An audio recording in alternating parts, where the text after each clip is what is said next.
This is IFV, the web space with your dose of business and financial news. In full view, we're making your business our business.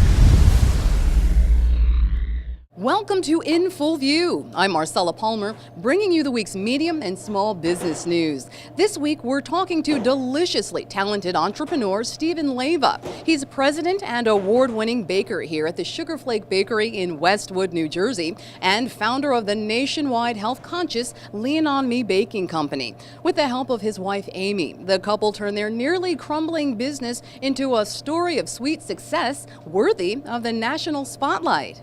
When I graduated college, I wanted to go into the pizzeria business. I had the location picked out. It was Harborside International, which was the largest office building in New Jersey and one of the largest retail spaces in New Jersey. I had the pizzeria in the shopping mall area. They estimated 100,000 people passing through every day, 20,000 people working there. I was so ecstatic that I had the pizzeria. But my father was not waiting another year for it to be finished, so he wound up back in the bakery business. He had to buy another bakery and took me in with him. And that's how I got started in the bakery business. Well, my family's been in this business for 60 years. My father came here to this country at the age of 14 with $2 in his pocket. He spoke no English. He started working in a bakery, cleaning. And slowly they taught him how to be a baker, and he worked 2 full-time jobs. Bought his first bakery, then he bought his second bakery, then he bought his third bakery. And I think that's a great example of anybody can make it in this country. You just got to work hard. And I've done it. I bought my bakeries, both my new bakeries that I've bought were both failed businesses. Everyone told me it couldn't be done, especially in a time where bakeries are closing. I bought one that was closing, turned it around. I bought my second bakery that was closing and turned it around. And we're doing fairly well today, despite the economy and despite commodities and despite high rents and high utilities, we're making it. When I started in this business back in 1988, bakeries were the place you went for your baked goods, for your rolls, for donuts in the morning, for everything. And then slowly but surely the supermarkets took over that whole business. So people go to the supermarket, and they go to their bakery department, and they buy everything that they would normally have stopped in the bakery for. So there's very few bakeries left. Well, a year ago, with the economy failing, a lot of closing stores, a lot less people were coming into town. We were almost on our way out also, and things turned around because of the publicity that I had gotten and winning a few cheesecake championships, getting best cookies in Bergen County, best cheesecakes Bergen County, runner-up for best bakery in Bergen County. So all that helped, and then a lot of articles were coming out about us, and one after the other really got people back into our bakery and helped change, the course that we were going in.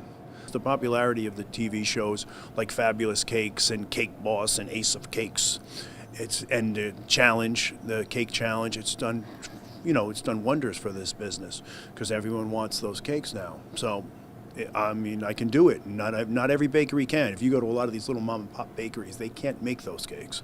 I can, so it helps. It really helps. We are putting a lot more detail into our cakes and into our cookies. It's what people want. They're willing to pay more, and I'm more than willing to, to make them like that because it's a love for me to be artistic and to make the best I can make. Well, our cakes, like I said, are very reasonably priced. A cake that I would normally sell for $400 or $500, you can pay easily $1,000 to $2,000 for that cake. A cake that I would make, like I used to have a wedding cake in this window, for me it was about a $3,000 cake. Anywhere else, it could be $12,000, $15,000 for the same cake, which to me wasn't even much effort, but they just get crazy prices. Actually, in a year, we might make 2 really fancy cakes or 2 large tiered cakes. But now I'm doing 4 or 5 a week. In our busy time, one was a Saturday, I actually had 12. I had 12 large cakes, and I didn't do that in the last 10 years probably, so it was really great. Also, people might know you from Housewives of New Jersey. How did you get involved with that, and how has it helped you?